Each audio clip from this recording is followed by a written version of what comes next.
একবার মায়ার নবী হজরত মুহাম্মদ সাল্লাল্লাহু আলাইহি ওয়াসাল্লাম জঙ্গলের পাশ দিয়ে হেঁটে যাচ্ছিলেন।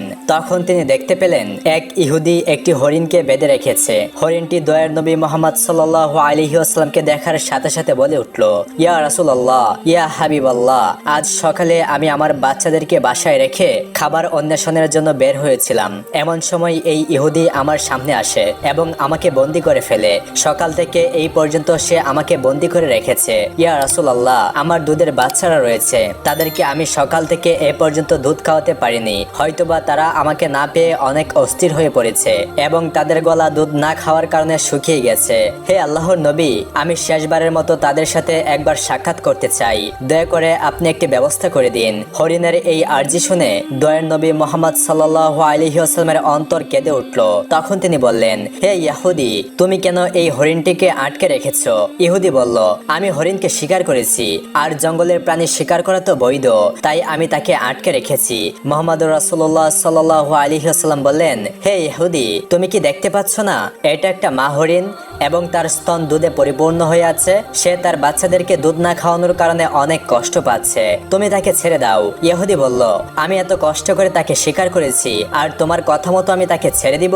দয়ার নবী মুহাম্মদ সাল্লাল্লাহু আলাইহি ওয়াসাল্লাম বললেন, তুমি তাকে ছেড়ে দাও। শেষবারের মতো সে তার সন্তানদের সাথে দেখা করতে চায়। তার সন্তানদের সাথে দেখা করে এবং তাদেরকে দুধ পান করিয়ে সে আবার তোমার কাছে ফিরে আসবে। রাসূলুল্লাহ সাল্লাল্লাহু আলাইহি ওয়াসাল্লামের এই কথা শুনে ইহুদি বলল, বনের হরিণ কি তোমার বাপের সম্পদ যে তাকে একবার ছেড়ে দিলে সে আবার ফিরে আসবে? শিকার করা প্রাণী আজ পর্যন্ত ফিরে এসেছে, এর কি কোনো নজির আছে? রাসূলুল্লাহ সাল্লাল্লাহু আলাইহি ওয়াসাল্লাম যখন দেখলেন ইহুদি কোনোভাবেই হরিণটিকে ছেড়ে দেওয়ার জন্য রাজি হচ্ছে না, তখন তিনি বললেন, হে ইহুদি, তুমি এই হরিণটিকে ছেড়ে দাও, তার বিনিময়ে তুমি আমাকে বেঁধে রাখো। হরিণটি যদি না আসে তাহলে তুমি আমাকে সারা জীবন বেঁধে রাখবে। ইহুদি বলল, তাহলে সেই কথাই রইল, আমি হরিণটিকে ছেড়ে দিচ্ছি, বিনিময়ে তোমাকে বেঁধে রাখছি। হরিণটি যদি ফিরে না আসে তাহলে তোমাকে সারা জীবনেও মুক্তিদান করব না। অতঃপর ইহুদি হরিণটিকে ছেড়ে দিল এবং দয়ার নবী সাল্লাল্লাহু আলাইহি ওয়াসাল্লামকে বেঁধে রাখলো। ছাড়া পেয়ে বনের হরিণ তাড়াহুড়া করে বনের মধ্যে হারিয়ে গেল। তখন ইহুদি মনে মনে ভাবতে লাগলো, সে আর কোনোদিন ফিরে আসবে না, আর এই লোকটাকে আমি সারা জীবন বেঁধে রাখবো। এর চেয়ে বোকা মানুষ এই পৃথিবীতে আর কেউ নেই। একটা বনের হরিণের জন্য নিজের জীবনকে সে বিপদে ফেলেছে। বনের হরিণ দৌড়াতে দৌড়াতে তার সন্তানদের কাছে এসে পৌঁছালো। তখন তার সন্তানরা তাকে জিজ্ঞাসা করলো, হে আম্মাজান, আজ সকাল থেকে আপনি কোথায় ছিলেন? আমরা আপনার ইন্তজার করতে করতে ক্লান্ত হয়ে পড়েছি। আমরা আপনার দুধ পান না করতে পেরে আমাদের গলা শুকিয়ে গেছে।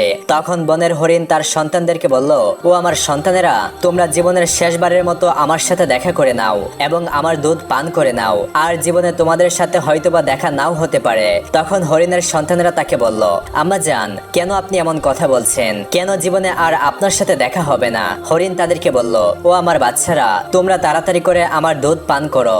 আজ সকালে যখন আমি খাবার অন্বেষণের জন্য বেরিয়েছিলাম তখন এক ইহুদি আমাকে বন্দি করে ফেলেছিল। অতঃপর মায়ের নবী মুহাম্মদ সাল্লাল্লাহু আলাইহি ওয়াসাল্লাম সেই পথ দিয়ে যাচ্ছিলেন। আমি তাকে তোমাদের কথা খুলে বললাম এবং তাকে আরো বললাম, ইয়া রাসূলুল্লাহ, আমার সন্তানেরা দুধ না খেয়ে পিপাসার্ত অবস্থায় পথ পানে চেয়ে আছে, আপনি আমাকে তাদের কাছে যাওয়ার ব্যবস্থা করে দিন। তখন মায়ের নবী সাল্লাল্লাহু আলাইহি ওয়াসাল্লাম তার নিজেকে ইহুদির কাছে জিম্মাদার রেখে আমাকে তোমাদের কাছে শেষবারের মতো দেখা করার জন্য পাঠিয়ে দিয়েছেন। ও আমার সন্তানেরা, নিষ্ঠুর ইহুদি আমার মায়ের নবীকে বেঁধে রেখেছে, তাই তোমরা তাড়াতাড়ি আমার দুধ পান করো, আমাকে আবার জলদি ফিরে যেতে হবে। আমি আমার নবীকে কষ্ট দিতে পারবো না। যখন হরিণের সন্তানেরা শুনলো তাদের মা মায়ের নবীকে বাঁধিয়ে রেখে তাদের সাথে শেষবারের মতো দেখা করার জন্য এবং তাদেরকে দুধ পান করানোর জন্য এসেছে, তখন হরিণের সন্তানেরা বলল, ও আম্মাজান, আপনি কিভাবে ভাবলেন মায়ের নবী ইহুদির হাতে বন্দী রয়েছে, আর মায়ের নবীকে এ অবস্থায় রেখে আমরা আপনার দুধ পান করব? আপনি চলুন, আমরাও আপনার সাথে যাব। দয়ার নবী মুহাম্মদ সাল্লাল্লাহু আলাইহি ওয়াসাল্লামের কোনো কষ্ট আমরা সহ্য করতে পারবো না। অতঃপর হরিণ ও তার সন্তানেরা মায়ের নবী সাল্লাল্লাহু আলাইহি ওয়াসাল্লামের মায়ায় তার কাছে যাওয়ার জন্য রওনা করলো। ওদিকে হরিণ আসতে কিছুটা দেরি হওয়ায় ইহুদি মুহাম্মদ সাল্লাল্লাহু আলাইহি ওয়াসাল্লামকে বলল, হে মুহাম্মদ, তোমার মতো বোকা মানুষ আমি আর এই পৃথিবীতে দেখিনি। বনের শিকার করা হরিণ, তাকে ছেড়ে দিলে সে কি আর কোনোদিন ফিরে আসে? আর একটা বনের হরিণের জন্য তুমি নিজেকে আমার কাছে বন্ধ বন্ধক রেখেছো। আমি জানি এই হরিণ আর ফিরে আসবে না, আর কিয়ামত পর্যন্ত তুমি আমার কাছ থেকে ছাড়াও পাবে না। মুহাম্মদ সাল্লাল্লাহু আলাইহি ওয়াসাল্লাম ইহুদির এই কথা শুনে বললেন, ওরে ইহুদি, তুমি একটু ধৈর্য ধরো, হরিণ অবশ্যই আমার মায়ায় আবার তোমার কাছে ফিরে আসবে। রাসূলুল্লাহ সাল্লাল্লাহু আলাইহি ওয়াসাল্লামের এই কথা শুনে ইহুদি বলল, হে মুহাম্মদ, তোমার এই অলীক কল্পনা ছেড়ে দাও। আমি দৃঢ় বিশ্বাসের সাথে বলছি, কিয়ামতের আগ পর্যন্ত হরিণ আর ফিরে আসবে না। এভাবে কিছুটা সময় কেটে গেল, আর ইহুদি মনে মনে ভাবতে লাগলো, মুহাম্মদকে আটকে রেখে বড় রকমের একটা অর্থ তার সঙ্গীদের কাছ থেকে আমি উসুল করে নিতে পারবো। বনের হরিণকে কখনো ছেড়ে দিলে কি সে আর কখনো ফিরে আসে? এই লোকটা একটা বোকা ছাড়া আর কিছুই নয়। এভাবে কিছু সময় অতিবাহিত হওয়ার পরে ইহুদি দেখলো বনের হরিণ নয়, শুধু বনের হরিণের সাথে তার সন্তানেরাও ফিরে এসেছে। এই দৃশ্য দেখে ইহুদি অত্যন্ত অবাক হয়ে গেল। তখন মুহাম্মদ সাল্লাল্লাহু আলাইহি ওয়াসাল্লাম হরিণকে জিজ্ঞাসা করলো, তুমি তোমার সন্তানদেরকে কেন নিয়ে এসেছো? কথা তো ছিল তুমি একাই ফিরে আসবে।